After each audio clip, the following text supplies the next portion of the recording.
8h20, nós vamos à primeira entrevista de hoje.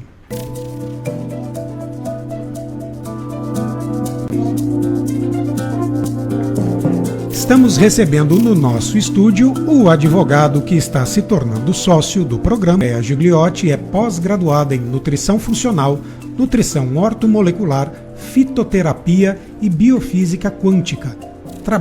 Trabalha prioritariamente com quem busca emagrecimento e qualidade de vida. Assim como os nossos outros colunistas, ela mandou um currículo vastíssimo e aí eu tive dificuldade para reduzir e colocar em 2, 3 linhazinhas. Depois você me fala o que você achou, se quer que complemente ou altere alguma coisa, tá bom? Combinado. Inicialmente, muito obrigado pelo convite, por se dispor a compartilhar com os nossos ouvintes, com a nossa audiência, o seu conhecimento. E na pauta inicial, você vai falar sobre os sintomas dos alimentos inflamatórios. Bom dia, Andréa. Bom dia. Primeiro quero agradecer muito o convite. Uma honra para mim. Tenho certeza que vou conseguir passar um pouquinho do que eu sei, né? E ajudar as pessoas aí a buscarem mais saúde. Bom, nós vamos começar então, nós não vamos conseguir finalizar hoje o assunto, né? Vou dar uma sequência, provavelmente na próxima semana, com este assunto. E eu achei muito bacana começar falando sobre a questão dos sintomas. As pessoas hoje, elas normalizam muito sintomas, como dor de cabeça, problemas gastrointestinais. Então, é muito comum chegar os pacientes no consultório falando, eu tenho dor de cabeça normal. Eu tenho intestino preso normal. Sempre foi assim. Sempre, exatamente. Eu tenho uma má digestão normal. Eu sempre fui assim. E não é normal. O nosso organismo, ele vai manifestando, ele vai falando com a gente através dos sintomas, que tem alguma coisa errada, que o corpo está disfuncional. Então, o principal olhar do meu trabalho é trazer esse funcionamento adequado para o organismo. Então, a nutrição funcional trabalha dessa forma, buscando trazer esse olhar de como o organismo está funcionando ou não e fazer a correção através da alimentação e de suplementos quando necessário. Então, o que eu quero hoje colocar, que é muito comum, sintomas variados, inúmeros, como principalmente problemas como enxaqueca, dor de cabeça, gases intestinais, arrotos, dores também pelo corpo. É muito comum a melhora de dores articulares e musculares após a mudança alimentar. Melhora de ansiedade, melhora de irritabilidade. Então, tudo isso tem relação com a nossa alimentação. Por quê? Porque o nosso corpo, ele precisa de nutrientes para ele funcionar. O corpo, ele não funciona se ele não tiver uma boa base nutricional, se ele não tiver um organismo com o mínimo necessário para que ele forme os hormônios, para que ele consiga produzir, por exemplo, as substâncias que trazem uma redução de ansiedade, como a serotonina, a dopamina. E aí nós vamos falar um pouquinho nos próximos dias sobre a importância de uma microbiota e um intestino muito saudável, um intestino que funciona bem, com boas bactérias intestinais. Então, o que é muito importante é que as pessoas saibam que não é normal. Não é normal ter desconforto. O normal é sim, claro, eventualmente, se eu comi demais, se eu exagerei muito. Mas né? De forma recorrente, né? Isso, exatamente. A ponto da pessoa achar que é normal. Exato. E tem muitos alimentos envolvidos com toda essa disfunção e que nós vamos falando um pouquinho aí no decorrer dos programas. Me deixa tirar uma dúvida. Quando a gente fala alimentos inflamatórios, está muito claro o que é.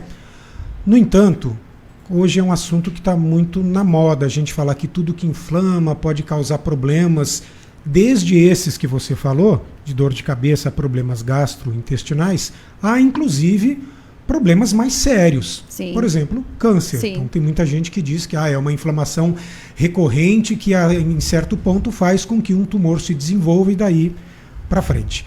Existe mesmo isso de determinados alimentos causar tanta inflamação assim ao ponto de poder acabar virando uma doença, como uma úlcera? Vamos uma coisa mais prática. Uma úlcera, por exemplo? Com certeza, com certeza. Claro que são vários gatilhos, né? Claro, né? Não é um único gatilho. Hoje, eu coloco 3 gatilhos importantes que a gente tem que buscar manejar, que é difícil conseguir manejar tudo, que é a alimentação, o exercício físico e o gerenciamento emocional. Então, esses 3 pontos a gente vai sempre tentando equilibrar, né? É muito difícil conseguir equilibrar os 3 de uma vez. Em algum momento a gente vai dar mais atenção para um ponto. Às vezes a atividade física dá uma bagunçadinha, mas a gente sempre tem que ir criando raízes nesses pontos, que é o gerenciamento do estresse, a alimentação e a atividade física. Então, os alimentos, eles têm um potencial de causar um desequilíbrio muito grande no organismo, que são esses processos inflamatórios, na maioria das vezes, processos silenciosos e crônicos. Esse é o ponto-chave.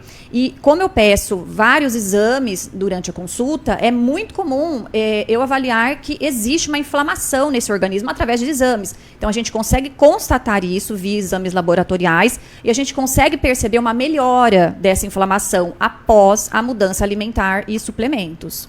Interessantíssimo. Eu estou te perguntando isso porque um tempo atrás, por exemplo, eu coloquei o meu personal em conflito com o meu cardiologista por conta do café. Uhum. Eu passei por uma alteração no meu modo de vida, enfim, e eu passei a consumir muito café, muito provavelmente numa tentativa de equilibrar ou de substituir alguma coisa. Eu que sou uma pessoa ansiosa, não consegui me livrar do café. O pessoal aqui no estúdio sabe que eu tenho uma canequinha e eu te digo que eu devo tomar umas 3 dessas cheias por dia. Ansioso, isso é péssimo. Então, e aí meu cardiologista falava uma coisa, o meu personal falava outra. Não quero te colocar numa enrascada, não. Mas assim, o que aí todo mundo, o que eu ficava me perguntando é: café é inflamatório ou depende da quantidade? Quantidade, com certeza. É uma substância, a cafeína é uma substância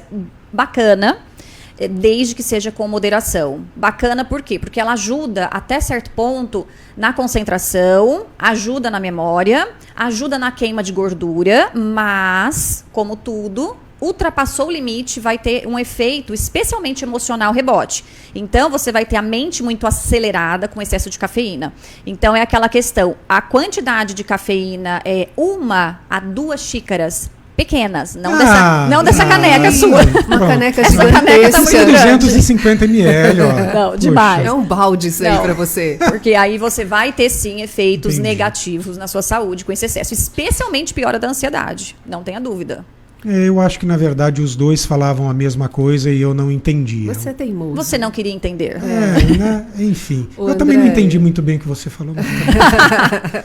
Ô, Andréia, o pessoal está perguntando como descobrir que a gente fala intolerante a esses tipos de alimentos? Olha, eu gosto de falar que são alimentos que são incompatíveis, porque intolerância é uma falta de enzima.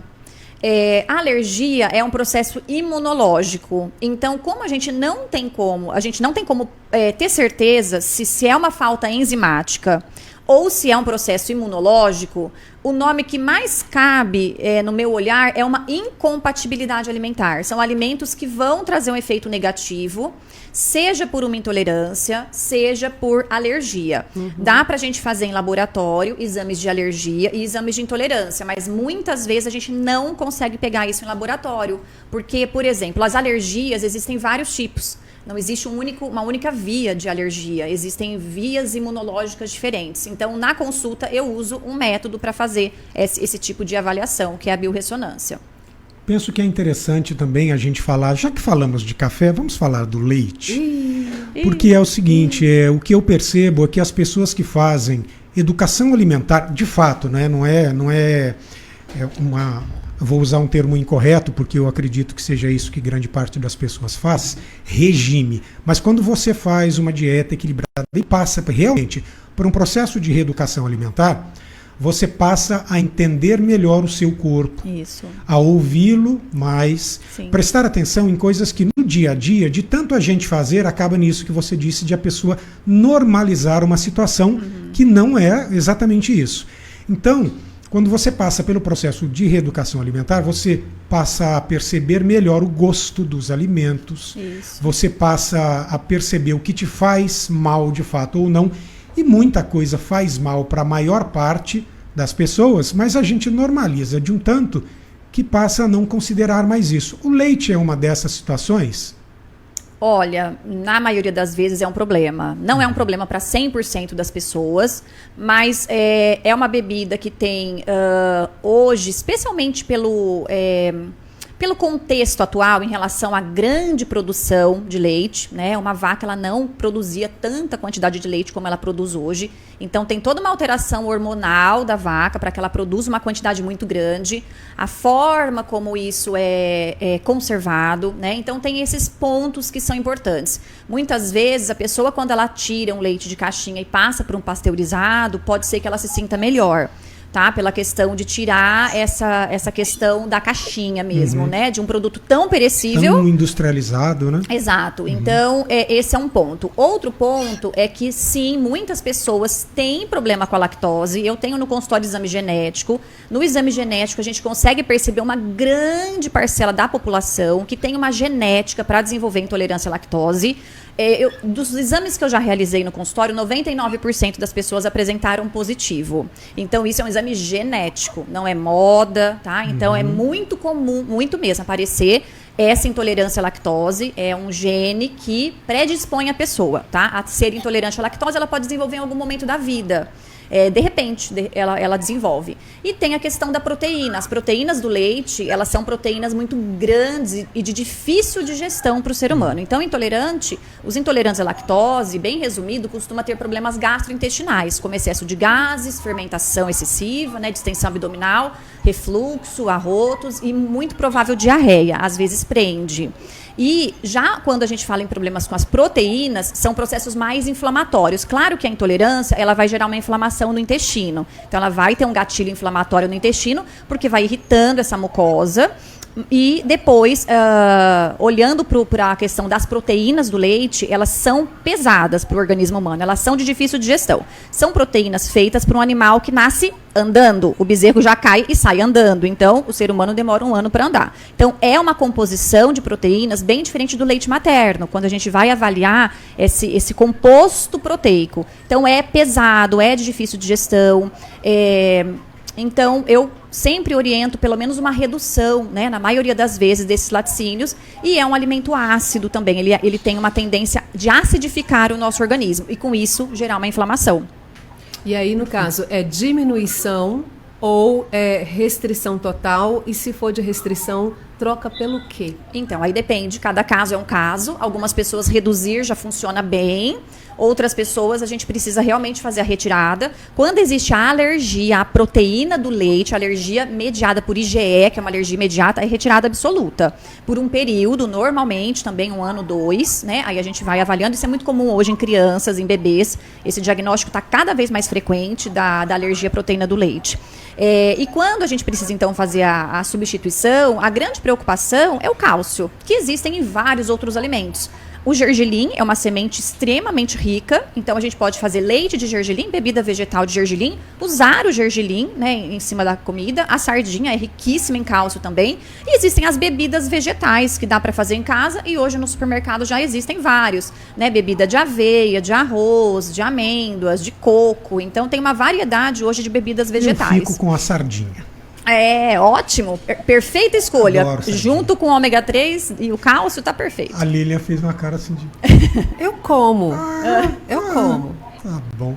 Andréia, quero te agradecer, então, por esta primeira coluna. Temos muito assunto para explorar e tenho certeza que as pessoas vão participar. Muito obrigado, viu? Quero aproveitar, inclusive, e deixar aí o Insta e o Face da Andréia. Passaremos a fazer isso com todos os colunistas. Se você quiser acompanhar a Andréia e as dicas, vai lá no Insta, Andréia Nutrifuncional, e no Face, nutricionista Andréia Gigliotti. Bom dia, bom trabalho. Bom dia, obrigada. Bom trabalho para vocês também.